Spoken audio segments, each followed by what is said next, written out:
하늘에 계신 우리 아버지시여, 이름을 거룩히 여김을 받으시오며 나라의 임하오시며 뜻이 하늘에서 이루어진 것 같이 땅에서도 이루어지리다.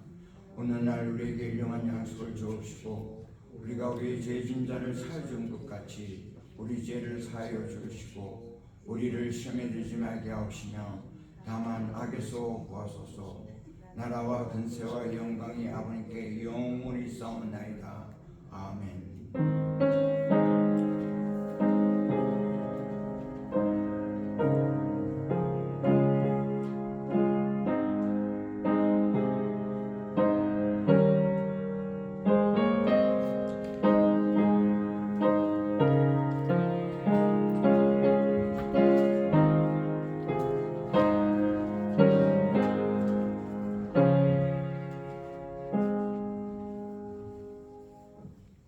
오늘 하나님 말씀은 구약성경 10편 91편 그리고 신약성경 마태복음 11장 28절에서 30절까지입니다. 10편 91편 제 페이지는 지존자의 은밀한 곳에 거주하며 적는 자의 그늘 아래에 사는 자여, 나는 여호와를 향하여 말하기를 그는 나의 피난처 나의 요새요 내가 의뢰하는 하나님이라 하니라. 이는 그가 너를 새 사냥꾼의 올물에서와 심한 전염병에서 건지실 것이니로다. 그가 너를 그의 깃으로 덮으시니 내가 너의 날개 아래 피하리로다. 그의 진실함은 방패와 손방패가 되시나니 너는 밤에 찾아오는 공포와 낮에 날아드는 핫살과 어두울 때 퍼지는 전염병과 밝을 때 닥쳐오는 재앙을 두려워하지 아니하리로다. 1000명이 내 왼쪽에서 10,000명이 내 오른쪽에서 엎드리지나 이 재앙이 네게 가까이 하지 못하리로다. 오직 너희 똑똑히 보리니 악인들의 보응을 내게 보리로다. 내가 말하기를 여호와는 나의 피난처시라 하고 지존자들이 너희 거처를 삼으리로. 화가 내게 미치니 못하며 재앙이 네 장막에 가까이 오지 못하리니 그가 너를 위하여 그의 천사들을 명령하사 내 모든 길에서 너를 지키게 하심이라. 그들이 손을 너를 붙들어 발이 돌에 부딪히지 아니하게 하리로다. 내가 사자와 독사를 밟으며 젊은 사자와 뱀을 발로 누리리로다. 하나님이 이르시되 그가 나를 사랑한즉 내가 그를 건지시라. 그가 내 이름을 안즉 내가 그를 높이리라. 그가 내게 간구하리니 내가 그에 응답하리라. 그들이 환난 당할 때에 내가 그와 함께하여 그를 건지고 영화롭게 하리라. 아멘. 하나님, 인간의 삶의 행복에 있어서 가장 중요한 조건이 무엇일까요? 여러분은 어떻게 생각을 하십니까? 사람이 행복하게 살려면 뭐가 꼭 있어야 행복을 합니까? 돈일까요? 돈이 있으면 편해지기는 합니다. 돈은 파워가 있습니다. 그러나 돈이 있다고 반드시 행복하지는 않습니다. 건강일까요? 건강이 있으면 참 중요합니다. 건강이 없으면 아주 힘들어집니다. 그러나 건강하면 무조건 행복할까요? 그렇지 않습니다. 그렇다면 인간을 진짜 행복하게 만드는 데 있어서 여러 조건들이 있겠지만 그 중에서 가장 중요한 조건이 뭐겠습니까? 이거를 하버드 대학에서 84년 동안 좋은 인생의 비결, Good Life에 대한 비결이라는 그 토픽으로서 84년 동안 연구를 했습니다. 하버드 대학교의 의과대학의 성인 발달 연구팀은 당시에 19살이었던 하버드 대학의 2학년생들을 268명을 모집을 했습니다. 그리고 보스턴의 빈민가에 사는 456명의 10대 후반들을 또 모집을 했습니다. 그래서 총 724명을 그들의 삶을 추적하기 시작했습니다. 하버드의 연구팀은 이 두 집단의 건강한 상태, 그 다음에 재산 규모, 가족 상태, 종교, 또 정치 성향이 어떤지 이러한 여러 가지를 다각도에서 연구를 했습니다. 의료 기록도 살펴보고 재산 목록을 수집하고 수백 건의 직접적인 인터뷰를 했습니다. 그리고 그들의 자녀와 자손들에 대해서도 연구를 하기 시작했습니다. 이 대조적인 두 집단의 삶은 흘러갔습니다. 저마다 흘러갔지만 이들 사이에 공통적으로 도출된 결과가 있습니다. 오랜 시간 84년 동안 연구를 하면서 지켜보니까 인간의 건강하고 행복한 삶을 만드는 비결이 무엇이냐? 하버드 대학 의과대학 오랜 연구의 결론은 그 결정적인 요인은 재산이 아니더라는 것입니다. 그리고 그 결정적인 요인은 명예도 아니라는 것입니다. 또 학벌이 좋다고 행복해지는 것이 아니라는 것입니다. 사회적인 지위가 높다고 행복해지는 게 아니더라. 근데 우리는 때때로 착각하고 살지 않습니까? 인생을 돌아가면서 내가 그것만 했더라면 더 행복해졌을 텐데, 내가 어떤 뭐를 가졌더라면 행복해졌을 텐데, 그런 거 있지 않습니까? 그런데 하버드 대학의 연구의 결과는 사람과의 따뜻한 관계가 인간의 행복에 가장 중요하더라 그러셨습니다. Good relationship with other people, 이게 행복에 있어서 보니까 가장 중요하더라는 걸 무려 84년간의 수백 명의 사람들과 그들의 자녀 자손의 연구를 통해서 과학적으로 파악하게 됐던 것입니다. 이 연구를 네 번째로 이끌었던 로버트 윌딩호라는 하버드 대학의 정신의학과 교수는 이 내용을 가지고 Good Life, 좋은 삶이라는 책을 발간했습니다. 그리고 그는 영국의 가디언이라는 신문과의 인터뷰에서 인간관계는 몸과 마음 모두에게 영향을 줍니다. 그러므로 건강을 위해서 우리가 헬스클럽 찾는 것처럼 인간관계도 우리가 꾸준히 관리하고 개발해야 됩니다. 이렇게 역설을 했습니다. 인간관계라는 게 그만큼 인간 행복에 중요하다는 것입니다. 그러면서 윌딩호 교수는 외로움, 인간의 고독은 흡연만큼, 담배 피우는 것만큼 건강에 독이 됩니다 라고 말했습니다. 연구에 따르면 요즘 한국에도 보면은 중년에 또 노년에 고독사 하는 사람들이 많이 보이죠. 뉴스에서 볼 수 있습니다. 왜 그렇게 될까요? 근데 이 윌딩호 교수는 연구에 따르면 사회적으로 고립된 중년은 코르티솔 이런 것과 같은 스트레스 호르몬이나 염증 수치가 더 높았다라고 말했습니다. 반대로 사람들과 계속적으로 역동적이고 좋은 관계를 맺는 사람들은 스트레스를 통제할 힘이 더 생기고, 그래서 이 때문에 몸도 더 건강해지더라 이렇게 역설을 했습니다.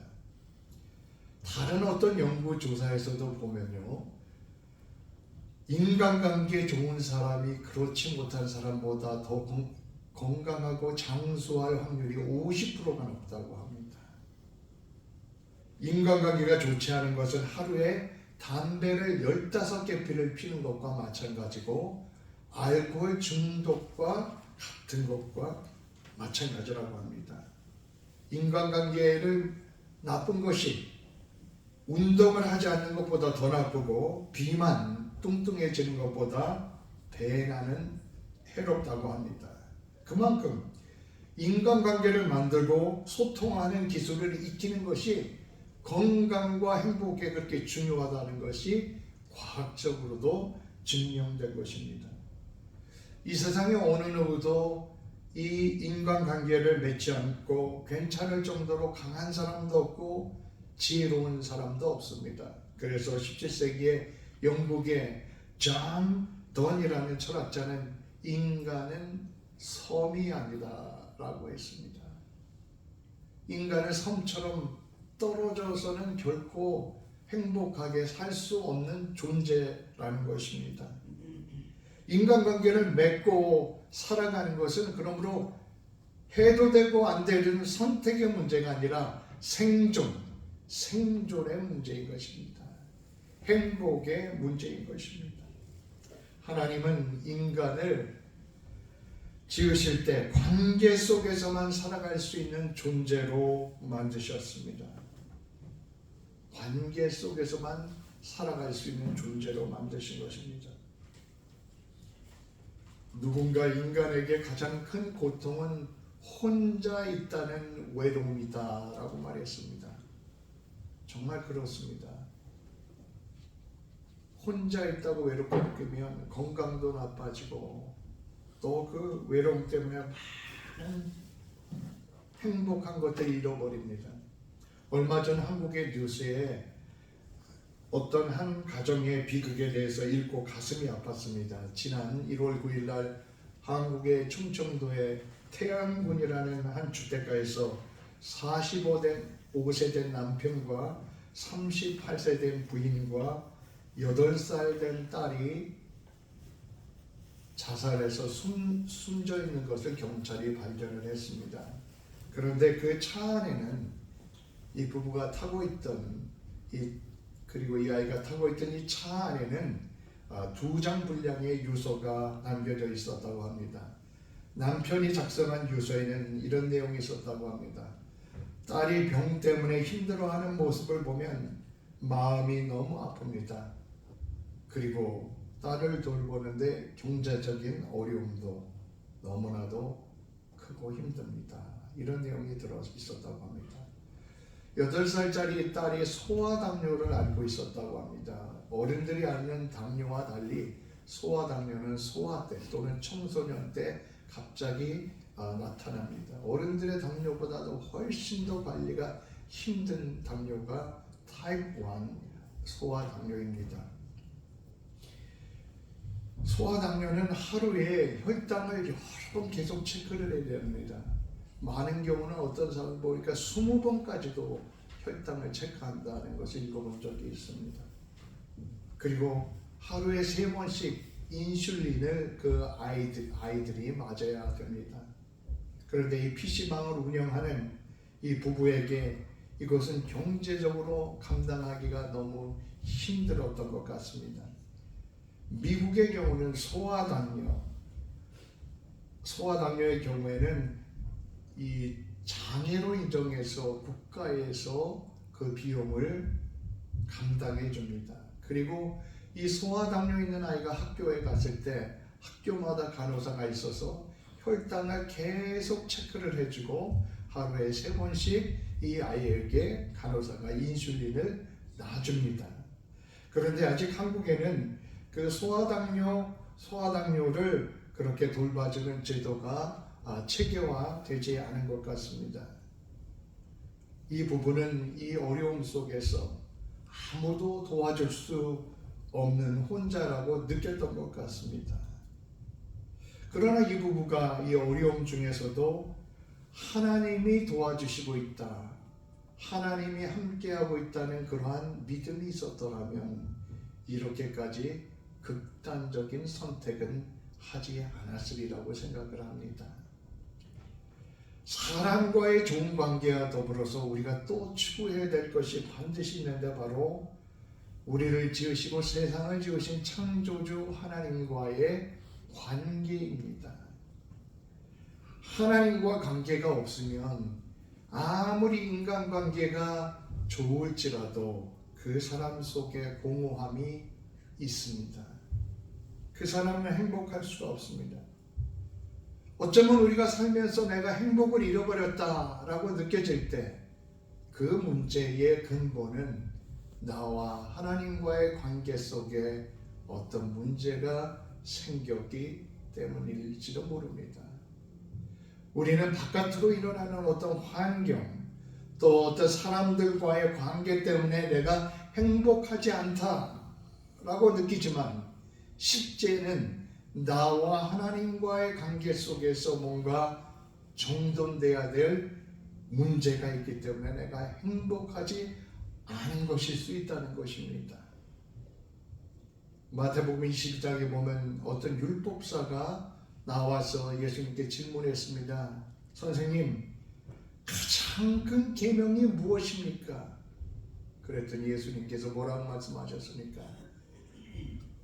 내 마음을 다하고 내 목숨을 다하고 내 뜻을 다하여 주 하나님 사랑하라. 이것이 첫 번째 되는 계명이고, 두 번째는 내 이웃을 내 몸같이 사랑하라고 하셨느니라. 이것이 율법과 선지자의 강령이니라 라고 말씀하셨습니다. 예수님께서는 십계명, 더 나아가 성경에 대한 요약을 이렇게 하셨던 것입니다. 예수님께서는 이 신앙을 두 가지의 관계로 요약을 하셨던 것입니다. 하나는 하나님을 사랑하는 관계고, 두 번째는 이웃과 사랑의 관계를 맺는 이 관계가 신앙을 요약하는 것이라는 것입니다. 이 두 가지가 신앙의 질을 형성하는 것입니다. 이 두 가지 관계가 삶의 행복을 결정짓는 것입니다. 우리가 로마서 성경 공부를 하고 있는데요. 로마서에 보면 의롭다 이런 표현이 많이 나오지 않습니까? righteous 이게 무슨 뜻일까요? 의롭다라는 표현은 관계가 바로 되었다는 그런 뜻으로 해석할 수 있습니다. 에덴 동산에서 보면 아담은 행복했습니다. 왜 행복했냐면 관계가 정상적이었기 때문에 그렇습니다. 하나님과의 관계가 먼저 정상적이었습니다. 에덴 동산에서 늘 하나님의 음성을 들을 만큼 하나님과 친밀한 관계를 유지했습니다. 그리고 아담과 하와의 관계도 너무나도 정상적인 좋은 관계였습니다. 하와를 향해서 내 뼈 중에 뼈요 살 중에 살이다 라고 말할 정도의 그런 친밀한 관계가 되었던 것입니다. 세 번째로는 아담은 자기 자신과의 관계가 달았습니다. 아담은 자기가 누구인가, 내가 뭘 해야 되는가를 분명히 알았습니다. 자기가 하나님이 창조한 존재고 하나님의 대리자로서 세상을 돌봐야 한다는 그런 사명의 의식을 가지고 살았던 것입니다. 관계가 잘 되면 행복합니다. 하버드 대학의 리서치를 통해서도 과학적으로도 검증된 것처럼, 그리고 성경의 주님께서 말씀하시는 것처럼 인간의 행복의 가장 중요한 요소는 바로 관계입니다. 관계. 그런데 오늘날 대부분의 사람들이, 많은 사람들이 관계 때문에 행복해지기보다는 관계 문제가 잘 안 돼가지고 불행하고 무거운 짐을 지고 살아갑니다. 하나님과의 관계가 없으니까 겉은 멀쩡한 것 같은데 속은 썩어 있고 속은 혼돈 가운데 살아가는 사람들이 너무나도 많습니다. 다른 사람들과의 관계도 사람들 때문에 행복해져야 되는데 사람을 대하는 게 무거운 짐이 되고 피곤한 그러한 짐이 되어버린 사람들이 많습니다. 행복해야 될 관계가 끼어졌기 때문입니다. 오늘 마태복음 11장에 보면 예수님께서 이런 사람들을 향해서 수고하고 무거운 짐진 자들아 다 내게로 오라고 말씀하셨습니다. 수고하고 무거운 짐진 자들아 다 내게로 오라. 이 말 무슨 말씀이십니까? 주님께서는 우리가 혼자가 아니라는 것입니다. 주님께서 우리를 돌보시기를 원하신다는 것입니다. 우리말로 수고를 영어로 weary라고 되어 있는데 원어로는 코피아오입니다. 이 말은 아주 하고 싶지 않은 일을 하느라고 그 결과로 몸과 마음이 지쳐있다 그런 뜻입니다. 무거운 짐을 졌다 이 말은 짐에 눌려서 피곤하고 지치고 주저앉아 있는 상태를 말하는 것입니다. 그러면 누가 수고하고 무거운 짐진 자입니까? 이것은 어떤 특정한 사람만의 문제가 아닙니다.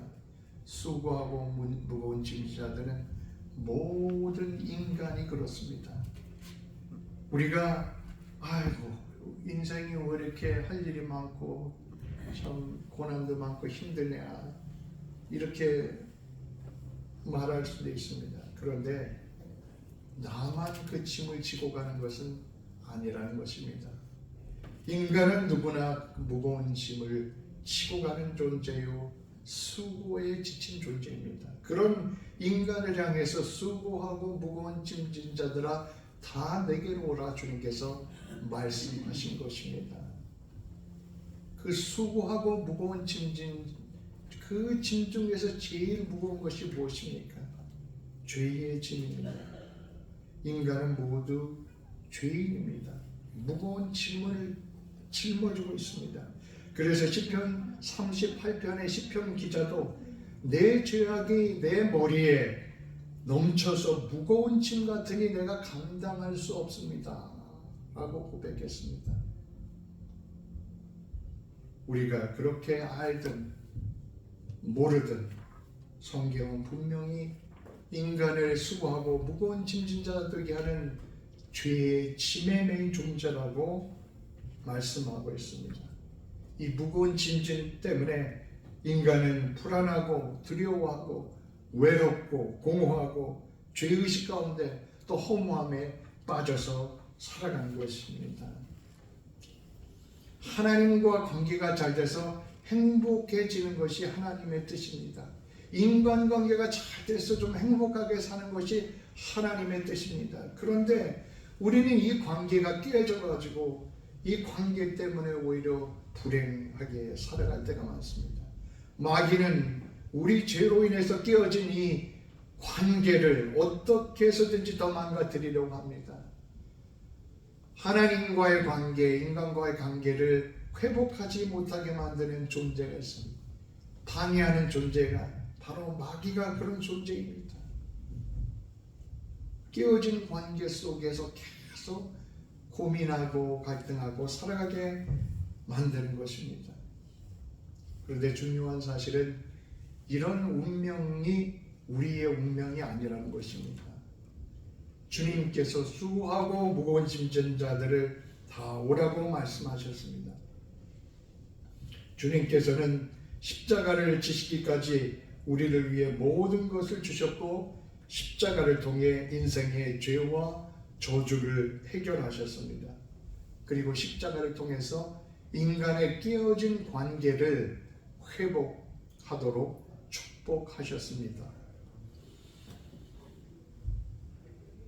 그런데 마태복음 11장 본문에 보면 주님께서 수고하고 무거운 짐진 자들아 다 내게로 오라 말씀하신 후에 내 멍에를 치고 배우라 말씀하셨습니다. 내 멍에를 치고 배우라. 이게 무슨 뜻일까요? 멍에는 요크라고 하는데요. 그 당시 이스라엘의 농사 배경을 우리가 알 필요가 있습니다. 이스라엘에서는 그 농사를 지을 때 또 어떤 짐승의 짐을 지을 때 수월하게 하기 위해서 또 그 파워를 늘리기 위해서 2마리씩 묶어서 시켰다고 합니다. 소를 2마리를 함께 팀으로 묶어서 요크, 바로 멍에를 등이나 목에 대었던 것이죠. 그래서 2마리가 떨어지지 않고 함께 가서 쟁기로 갈 수 있도록 만들었던 것입니다. 멍에를 진다는 말은 그런 의미에서 함께 하는 관계를 말하는 것입니다. 주님께서는 우리에게 네 멍에를 지어라 이렇게 말씀하시지 않고 오늘 말씀을 보면 수고하고 무거운 짐진 자들아 다 내게로 오라고 하면서 내 멍에를 치고 배우라 말씀하셨습니다. 누구의 멍에입니까? 주님께서 주시는 멍에인 것입니다. 이 말씀은 소 2마리가 멍에를 같이 지고 가듯이 주님과 함께 멍에를 같이 지고 가자 이 얘기를 하고 계신 것입니다. 그런 점에서 멍에를 맨다는 것은 주님과 생명의 관계를 함께 하자는 것입니다. 우리가 행복해지려면요, 멍에를 주님과 같이 매야 하는 줄로 믿습니다. 주님과 함께 멍에를 같이 지고 가려고 바짝 우리가 가야 합니다. 멍에를 함께 지지 않고 내 멋대로 자유롭게 살려고 할 때 오히려 그 인생은 불행해집니다. 사람이요, 자기가 혼자 자유롭게 살아보겠다고 주님의 멍에를 떨치고 그렇게 간다면 그 삶이 자유로워질까요? 아닙니다. 그 삶은 인생의 수고와 짐으로 더 무거운 짐에 허덕이게 되어 있는 것입니다. 이것이 바로 하나님이 없는 인생들의 모습입니다. 자유를 찾는데 오히려 수고하고 무거운 짐에 노예가 돼서 살아가는 것이 바로 하나님의 없는 인생의 모습입니다. 그러나 우리가 하나님을 믿는 사람들은 예, 주님, 내가 어떻게 해서든지 그 멍에를 지고 함께 주님과 가겠습니다. 그러면 오히려 그 주님께서 인생의 수고의 짐을 덜어주시고 우리에게 자유로움으로 채워주신다는 것이 바로 주님의 말씀입니다. 오늘 시편 91편에 보면 하나님과의 바른 관계를 가진 사람들은 지존자의 그늘 아래 사는 사람이다. 지존자, the most high, 가장 높으신 하나님 아래 사는 사람이라고 했습니다. 지존자께서 하나님 날개 아래 보호해 주시고 또 방패가 되셔서 우리를 보호해 주신다고 말씀합니다. 그리고 1000명이 왼쪽에서 10,000명이 오른쪽에서 재앙 때문에 쓰러지지만은 하나님의 그늘 아래 있는 사람들은 그 재앙에 가까이 하지 못할 것이다 라고 말씀하고 있습니다. 지존자의 그늘 아래 있는 것은 하나님이 진짜 생명의 주인인 것을 인정하고 그렇게 고백하면서 매일 그러한 믿음의 순종으로서 살아가는 것입니다. 멍에를 함께 메고 살아가는 삶인 것입니다. 그런 사람에게는 화가 내게 미치지 못하며 재앙이 내 장막에 가까이 오지 못하리니 그가 너를 위하여 그의 천사들을 명령하사 내 모든 길에서 너를 지키게 하시니라. 내 모든 길에서 너를 지키게 하시니라. 누구를 명하여서요? 천사들을 명령하여서요. 세상에는 우리 눈에 안 보이지만은 하나님의 천사는 하나님의 일을 계속하고 계십니다. 누가복음 2장에 보면 예수님께서 탄생하셨을 때 베들레헴의 들판에서 양을 치는 목자들에게 천사가 예수님의 탄생에 대해서 알려주었습니다. 그때 갑자기 군대와 같이 많은 천사들이 나타나서 찬송을 합니다. 지극히 높은 곳에서는 하나님께 영광이요 땅에서는 기뻐하심을 입은 사람들 중에 평화로다. 갑자기 목자들의 영적인 눈이 열려서 군대와 같이 많은 천사들을 보게 되었던 것입니다. 사도행전 10장에 보면 고넬료라는 이방인 백부장이 기도하는데 천사가 나타납니다. 천사가 두려워하는 고넬료에게 고넬료야, 네 기도와 너의 구제가 하나님 앞에 상달되어 기억하신 바 되었다라고 말합니다. 너의 기도와 너의 구제가 하나님 앞에 상달되었다는 것입니다. 하나님께서는 고넬료의 눈을 열어서 천사를 보게 하셨던 것입니다. 성경에 보면 천사에 대한 수많은 말씀이 있습니다. 살아계신 하나님께서 주의 천사들을 지금도 보내셔서 하나님의 일을 행하고 계신 줄로 믿습니다. 사람들을 돕고 계신 것입니다. 무엇보다도 인간을 돕기 위해서, 인간을 구원하기 위해서 예수 그리스도께서 직접 인간의 몸을 입고 세상에 찾아오셨습니다. 우리는 이것을 성육신 인카네이션이라고 부릅니다. 예수님께서 태어나실 때 천사가 예수님을 임마누엘이라 부르라고 했습니다. 임마누엘 무슨 뜻입니까? 하나님이 너희와 함께 하신다. 인간은 혼자가 아닙니다. 우리는 혼자가 아닙니다.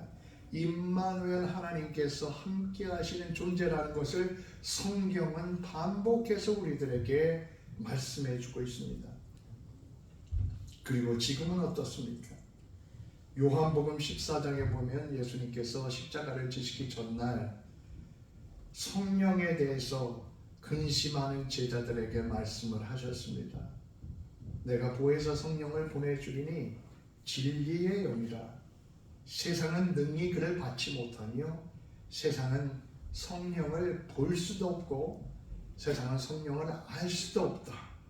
그러나 성령은 하나님, 그 성령께서는 너희와 함께 거하실 것이요 또 너희 속에 계실 것이다 라고 말씀하셨습니다. 세상은 성령을 보지도 못하고 알지도 못한다는 것입니다. 그러나 주님을 믿는 사람들 속에 성령은 함께 계시고 그리고 그 속에 우리 속에 계신다는 것입니다. 우리가 어떻게 이렇게 나와서 예배를 하겠습니까? 우리가 하나님 아버지라고 어떻게 부르겠습니까? 우리가 어떻게 기도하겠습니까? 우리가 어떻게 찬송하겠습니까? 이것이 인간적으로 만들어낸 것이라고 생각하십니까? 하나님이 성령이 우리 속에서 움직이지 않으시면 일어날 수 없는 일들인 것입니다. 이 자체가 벌써 하나님의 성령이 우리와 함께 계시고 우리 속에 계시다는 증거인 것입니다. 성령이 함께 하시는 사람은 외롭지 않습니다. 하나님이 성령으로 함께 하시는가를 알기 때문입니다. 성령이 함께 하시지 않는 사람은 수많은 군중 가운데서 깔깔거리면서 웃지만은 그 속에 깊은 공허함을 떨쳐낼 수가 없습니다. 성령이 함께 하시는 사람은 깊은 밤 홀로 한 곳에 앉아 묵상할 때도 외롭지 않다는 느낌을 갖게 됩니다. 왜냐하면 성령께서 내 속에 계시다는 것을 알기 때문인 것입니다. 우리는 혼자가 아닙니다. 외딴 섬처럼 혼자가 되어서는 안 됩니다. 하나님께서는 좋은 믿음의 사람들을 붙여주십니다. 그리고 천사들을 보내서 인간을 돕고 계시고 무엇보다 하나님께서 직접 성령으로 우리 속에 함께 하시며 우리를 돕고 계신 것입니다. 그러면 우리가 성령의 인도에 대한 확신을 분명히 가지려면 우리가 어떻게 해야 하는 것입니까? 시편 91편의 말씀대로 지존자의 그늘 아래 거하는 그런 삶을 살아가려면 우리가 어떻게 해야 되는 것입니까? 사도행전 2장에 베드로는 이렇게 외쳤습니다. 베드로가 이르되 너희가 회개하여 각각 예수 그리스도 이름으로 세례를 받고 죄 사함을 받으라. 그리하면 성령을 선물로 받으리니. 회개하고 예수 그리스도 이름으로 죄 사함을 받을 때 성령을 선물로 받으리니. 성령이 무슨 물건이라서 선물로 준다는 뜻이 아니고요, 값없이 성령을 주신다는 것입니다. 선물을 값없이 주듯이요.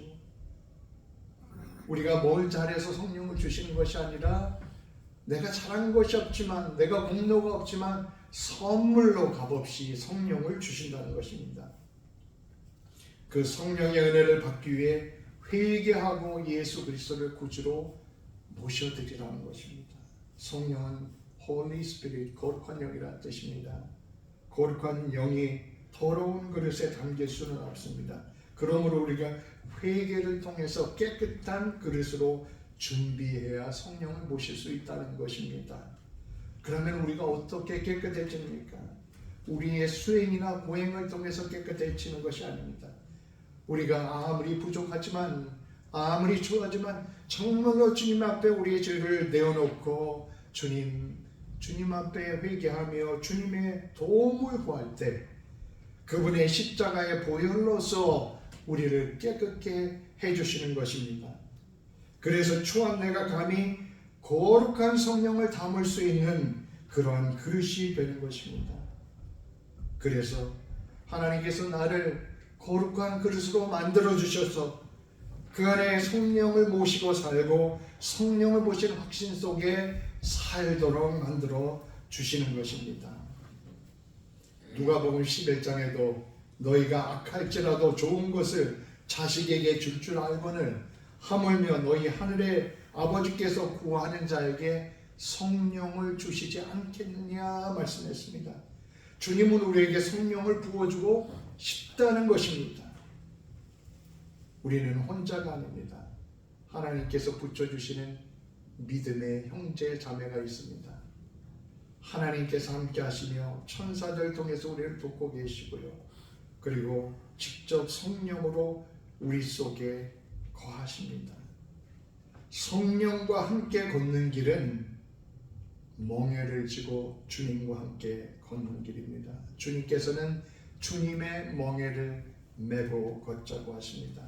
그것이 인간이 수고하고 무거운 짐에서 진정한 자유를 얻고 살아가는 길입니다.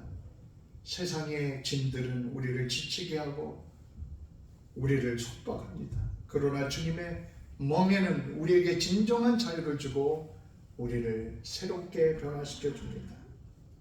주님께서는 십자가를 통해서 우리 모든 수고의 짐을 이미 다 짊어지고 가셨습니다. 그러면서 이제 내 멍에를 함께 지고 인생을 살아가자, 걸어가자라고 말씀하신 것입니다. 사자들을 보니까요, 동물의 세계에서 사자들은 새끼 사자들이 제대로 건강하게 자라지 못할 것 같으면 새끼 사자를 불쌍히 여기고 돌보는 것이 아니라 오히려 죽여버리더라고요.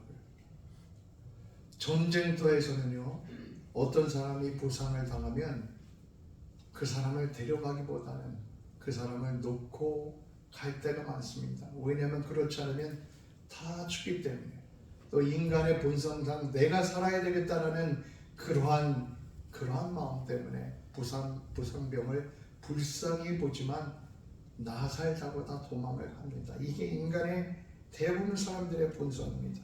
그러나 주님은 부상병을 두고 가시는 분이 아닙니다. 우리 인생에 있어서 때로는 죄 때문에 또 때로는 실패 때문에 우리가 부상병이 될 때가 있습니다. 그러나 놀라운 것은 주님은 부상병과 같은 우리를 두고 가지 않는다는 것입니다. 끝까지 붙잡고 가시는 것이 주님의 은혜입니다. 이제 말씀을 마치는데 어떤 작자 미상의 그 시를 읽어드리고 마치겠습니다. 어떤 분이 혼자가 아니다라는 주님이 함께 하신다는 그 확신을 시로 적은 유명한 시가 있죠. 여러분들도 많이 들어보셨을 것입니다. 모래 위에 두 발자국이라는 그러한 시인데, 이분이 누군지는 모르지만 이 혼자가 아닙니다 라는 이 진리에 대한 믿음을 시를 통해서 잘 적었습니다. 이 시는 이렇게 됩니다. 어느 날 밤에 한 사람이 꿈을 꾸었습니다. 그 꿈 속에서 예수님과 함께 걷는 꿈을 꾸었습니다. 이런 식으로 이제 시가 계속이 되는데요. 하다가 어느 날 보니까 모래 위에 발자국이 하나밖에 보이지 않았습니다. 그렇구나. 그때를 보니까 내가 가장 힘들고 외로울 때였습니다. 그래서 나는 주님께 항의했습니다. 주님, 내가 가장 어렵고 힘들 때 왜 나를 그렇게 내버려 두셨습니까? 주님은 이렇게 대답하셨습니다. 그때는 내가 너를 버려둔 것이 아니라 내가 너를 안고 너의 인생의 길을 걸었던 시기란다 라고 말씀하셨습니다. 그렇습니다. 주님은 우리를 혼자 두시 아니하시고 우리와 함께 걷기를 원하십니다. 2024년 이러한 경험과 이러한 축복이 우리의 모두의 삶이 되시기를 기도하며 축원드립니다. 기도하겠습니다.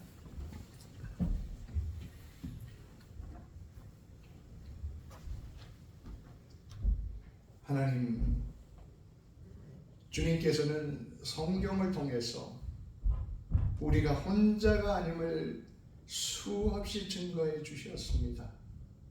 그러나 우리는 내 멋대로 주님의 멍에를 찌기 싫어서 내가 자유해보겠다고 그렇게 뛰쳐나갔다가 세상의 무거운 짐과 수고에 지치고 주저앉을 때가 많았습니다. 하나님, 지존자의 그늘 아래 거하는 그 행복이 무엇인지, 그리고 하나님과 함께 예수 그리스도와 함께 멍에를 지고 살아가는 그 삶의 의미가 무엇인지 깊이 경험하고 그 축복을 체험하는 2024년도가 될 수 있도록 저희들의 믿음을 더하여 주시옵소서. 예수님 이름으로 기도드립니다. 아멘.